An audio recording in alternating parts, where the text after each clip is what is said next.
ओम नमो भगवते वासुदेवाय नमः। स्वागत है आप सभी का मेरे YouTube चैनल पर। विजय एकादशी की कथा और पूजा विधि। एकादशी का दिन भगवान विष्णु को समर्पित है। इस दिन सुबह स्नान करने के बाद में सर्वप्रथम लड्डू गोपाल जी को स्नान कराएं। भगवान कृष्ण को स्नान कराएं। स्नान कराने के बाद में भगवान के सामने प्रार्थना बोलें, तुलसी पत्र समर्पित करें, भगवान को चंदन का टीका लगाएं, केले का फल पंचामृत भगवान को समर्पित करें, भगवान के सामने दीपक जलाएं। ओम नमो भगवते वासुदेवाय नमः मंत्र का जाप करते हुए भगवान के सामने संकल्प करें। प्रार्थना करें कि हे गोविंद, आज मैं एकादशी का व्रत रखूंगी या रखूंगा, आप मेरे इस व्रत को, इस पूजा को स्वीकार करें। एकादशी के दिन झूठ ना बोलें, दूसरे घर का अन्न न खाएं। इस दिन पूरे नियम के साथ में एकादशी का व्रत रखें तो आपकी प्रत्येक मनोकामना पूरी होगी।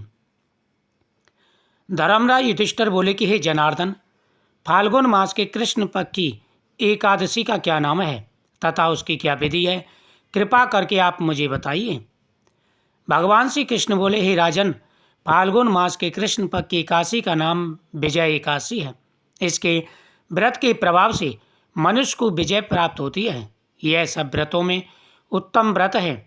इस विजय एकादशी के महत्व के श्रवण व पठन से समस्त पाप नाश हो जाता है, समस्त पापों का नाश हो जाता है और व्यक्ति की हर मनोकामना पूरी होती है। चारों तरफ व्यक्ति को विजय की प्राप्ति होती है।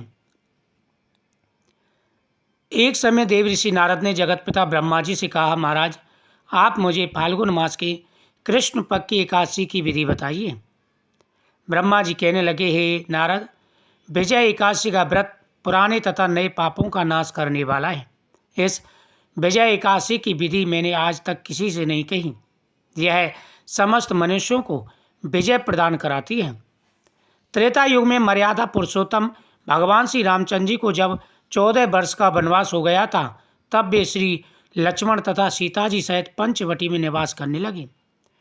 वहाँ पर दुष्ट रावण ने जब सीता जी का हरण किया था, तब इस समाचार से श्री रामचंद्र जी तथा लक्ष्मण अत्यंत व्याकुल हुए और सीता जी की खोज में चल दिए।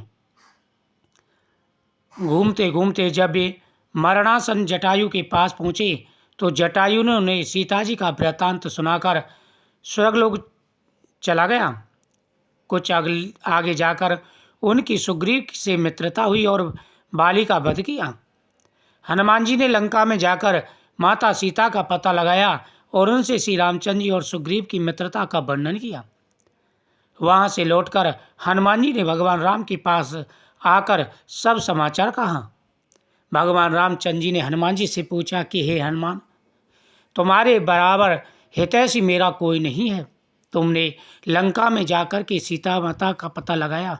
यानी भगवान रामचंद्र जी ने कहा कि हे हनुमान, तुम मेरे सहयोगी हो, तुम पर मेरी भक्ति सदा बनी रहेगी। तुमने लंका में जाकर सीता का पता लगाया।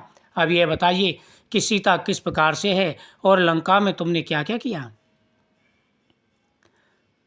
इस प्रकार जब भगवान रामचंद्र जी ने हनुमान जी से पूछा तो हनुमान जी सकुचाते हुए बोले कि हे प्रभु, आपकी कृपा से मैं लंका में गया। लंका में वहाँ पर बड़े बड़े भयंकर असुरों को मैंने देखा। तभी अशोक वाटिका में मैंने माता सीता के दर्शन किए। माता सीता अत्यंत व्याकुल थी, आंखों में आंसू और हृदय में आपका नाम हमेशा जपती रहती हैं। माता सीता के सामने मैंने आपकी दी हुई मुद्रिका डाली। माता सीता ने जब मुझे देखा तो मुझे अनेकों प्रकार के आशीर्वाद दिए और रो रो करके आपके बारे में पूछने लगी। माता सीता को बड़ा हर्ष हुआ। उसके बाद में मैंने अशोक वाटिका उजाड़ दी, लंका को जला दिया और फिर मैं आपके प्रताप से रावण के पुत्र को मार करके, लंका को जला करके और माता सीता का संदेश लेकर के आपके सामने आया हूँ। इस प्रकार भगवान श्री रामचंद्र जी ने हनुमान जी से सारा वृत्तांत सुना। श्री रामचंद्र जी ने वानर सेना सहित सुग्रीव की संपत्ति से लंका को प्रस्थान किया। जब श्री रामचंद्र जी समुद्र के किनारे पहुंचे तब उन्होंने मगरमच्छ आदि से युक्त उस अगाध समुद्र को देखकर लक्ष्मण जी से कहा कि समुद्र को हम किस प्रकार पार कर सकेंगे। लक्ष्मण जी ने कहा कि हे प्रभु, आप आदि पुरुष हैं, सब कुछ जानते हैं।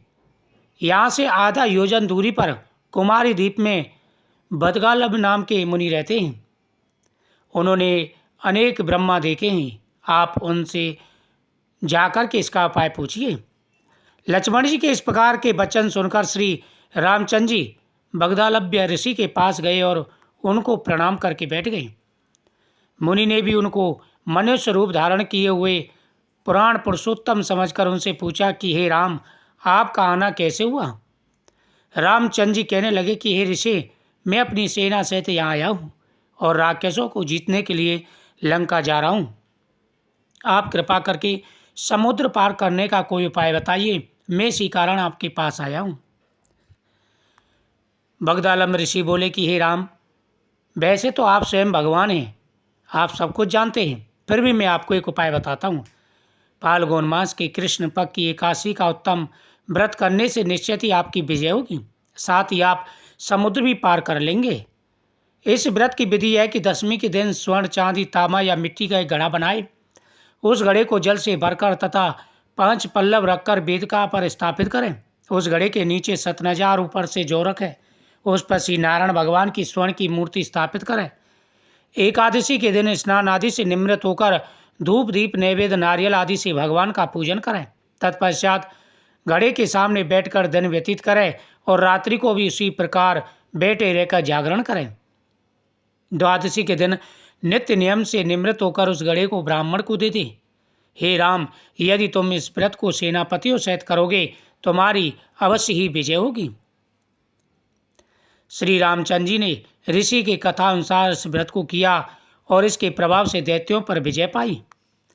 भगवान श्री कृष्ण कहते हैं, हे राजन, जो मनुष्य विधि पूर्वक इस व्रत को करेगा, दोनों लोकों में उसकी अवश्य ही विजय होगी। श्री ब्रह्मा जी ने नारद जी से कहा था कि हे पुत्र, जो कोई इस व्रत के महत्व को पढ़ता या सुनता है, उसको वाजपेयी यज्ञ का फल प्राप्त होता है। एकादशी का व्रत सबसे बड़ा व्रत है। जो भी एकादशी के दिन भगवान की पूजा करते हैं, उनकी हर मनोकामना पूरी हो जाती है, धन बढ़ता है, सुख समृद्धि बढ़ती है, जीवन में आ रहे सारे कष्ट और परेशानियां दूर हो जाते हैं। सभी को एकादशी का व्रत अवश्य करना चाहिए। भगवान विष्णु मनवांछित फल प्रदान करते हैं, जीवन में आ रही सारे कष्ट और परेशानियां दूर हो जाते हैं। और इस दिन ओम नमो भगवते वासुदेवाय नमः, ओम नमो नारायणाय नमः आदि मंत्रों का जाप करते हुए, भगवान के मंत्रों का जाप करते हुए ध्यान करना चाहिए। मनुष्यों की सभी इच्छाएं पूरी होंगी।